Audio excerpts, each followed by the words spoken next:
landscaping is as diverse as it is far-reaching.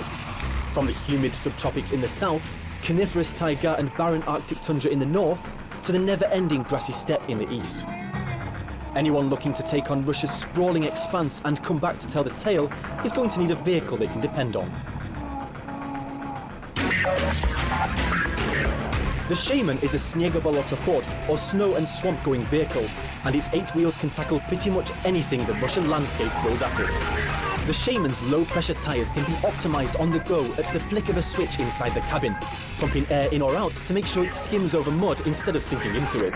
The ATV's superior off-road capabilities have drawn interest from oil and gas companies, geologists, extreme sports enthusiasts, and one tech-up presenter who just happens to be in the markets for a new car. Avtoros is the company behind the Shaman, and their factory in Tver has produced 10 of the Mystic machines so far. With over 7 years of experience making off-road vehicles with ultra-low pressure tyres, the company firmly believes that wheels are better and greener than tracks. For years now, people thought that all-terrain vehicles must have tracks, and this was actually true. But later, it turned out that tracked ATVs actually cause irreparable damage to the environment. It takes at least 100 years before the marks left by tracks in tundra disappear.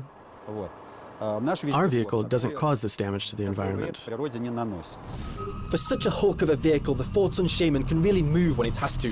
From a 2 km/h crawl, the ATV can reach speeds of up to 74 km an hour. The road legal 8-wheeler is over 6 meters long, just under 3 meters high, and 2.5 meters wide. It has a wheelbase of almost 2 meters and a clearance of 45 centimeters, and the Shaman can carry up to 1.5 tons of cargo.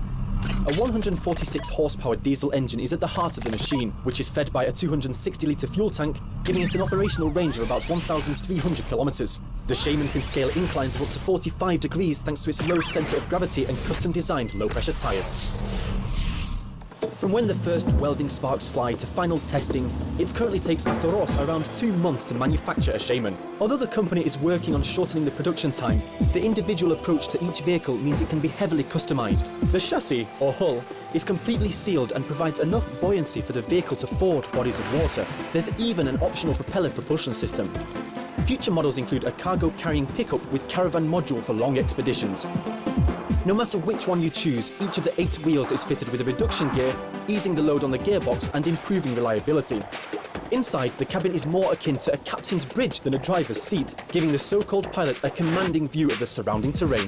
Our ATV is equipped with, and I have no reservations about using this word, a unique steering system, which, when given the command, the control system switches the driving mode to provide for the best performance for on-road and for off-road conditions.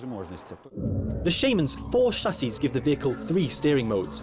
For cruising along the motorway, the rear wheels remain fixed, while the front 4 lead the way. In sticky situations where a tighter turning circle is required, the ATV can switch to active rear wheel steering. And when the road ahead is completely blocked, all 8 wheels can be turned in sync, propelling the Shaman sideways. Now, before we finish the show, I just wanted to show you my new car. It sent me back 100,000 euros. And although I can't exactly take it for a spin about town, I just couldn't resist. So let's get inside, get warm, and take it for a spin.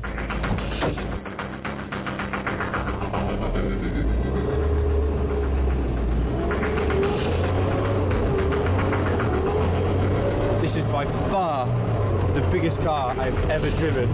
My biggest financial investment, but definitely the best. But I tell you what, there's no way I'm going to parallel park this in the car park anytime soon. For such a huge machine, it's pretty easy to drive. The steering is quite light, gear change is quite smooth, and if you put your foot to the floor, it definitely gets going. And these bumps are pretty big, but with the suspension and the low pressure wheels, you really don't feel them as much as you should do. And there's no better way I can think of spending a Sunday afternoon than taking this for a spin down the field.